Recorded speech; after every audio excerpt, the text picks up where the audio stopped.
Well, you still had a strong year that year. You were third in MVP voting, but then at the end of the year, you became a free agent and you ended up joining the Dodgers. Why not stay with the Mets, considering how well you did up to that point? Well, because I didn't really have a relationship with the front office anymore at that time.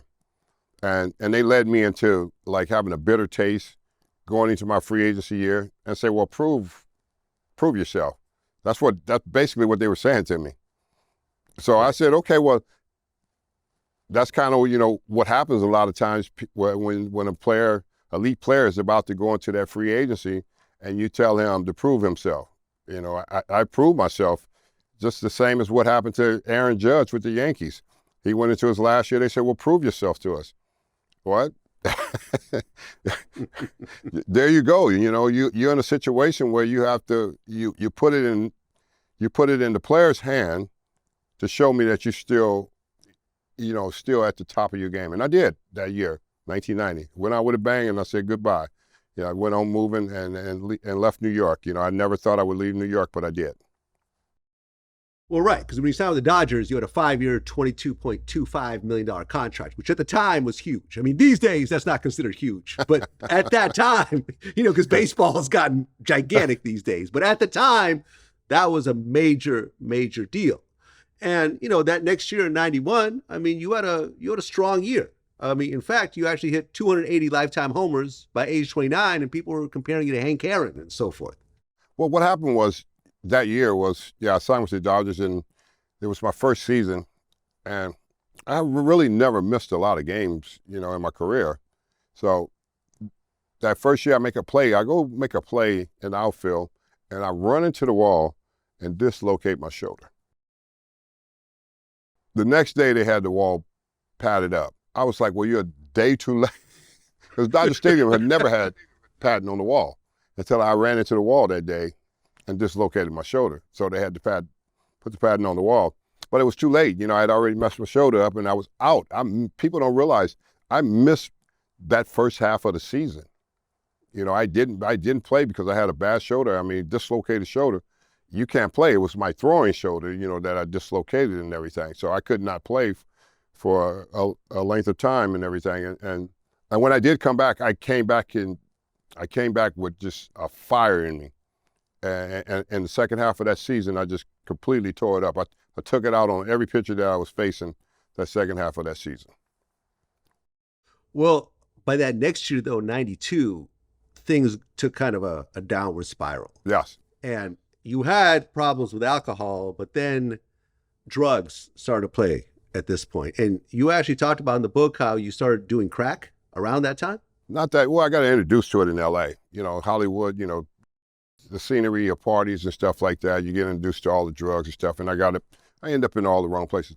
Let me just say this, LA was home for me, and it was never anything personal about, playing for the Dodgers or anything like that. People don't understand, when a player and a person comes in his own background. I know every back street of LA.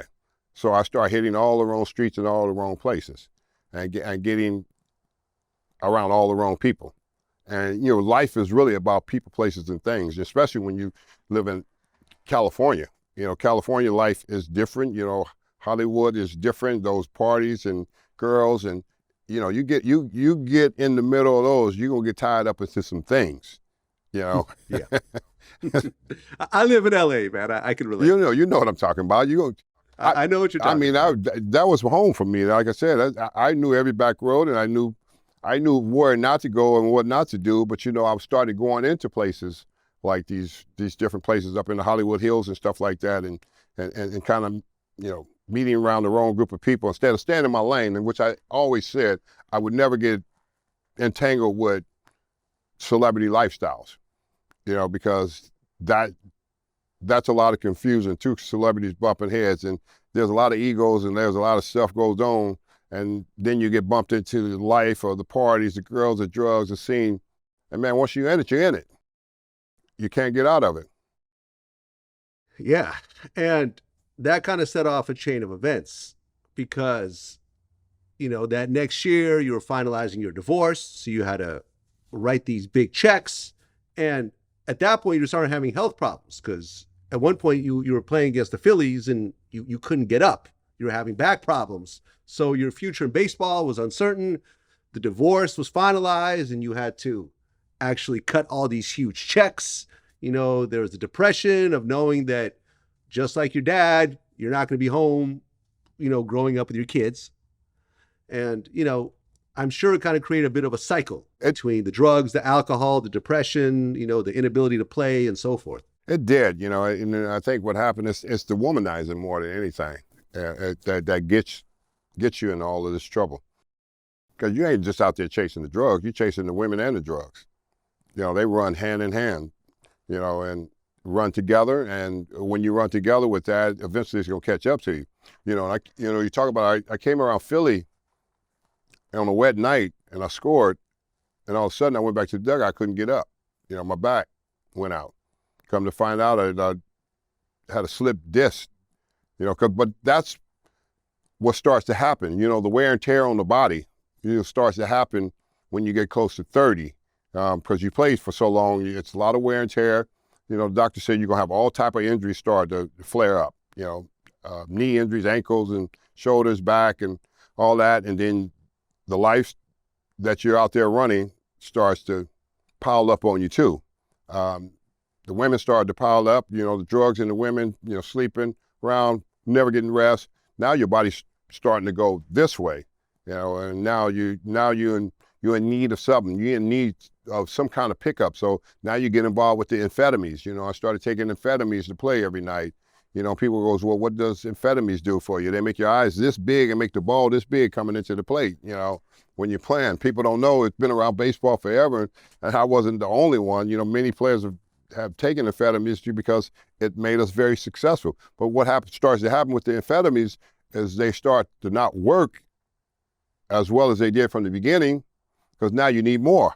Now all of a sudden, I'm instead of taking 4, I'm taking 4 at BP, and I'm taking another 4, as the game get ready to kick in. So, there you are. Now you up all night, you wired all night, you up, now you got to come down, I got to drink milk, I got to do this, I got to do that. And it just keeps you going. It keeps you going out at night, and you're drinking and you're mixing everything together, and then kaboom, it just all comes crashing down. It comes crashing down on you physically, mentally, emotionally.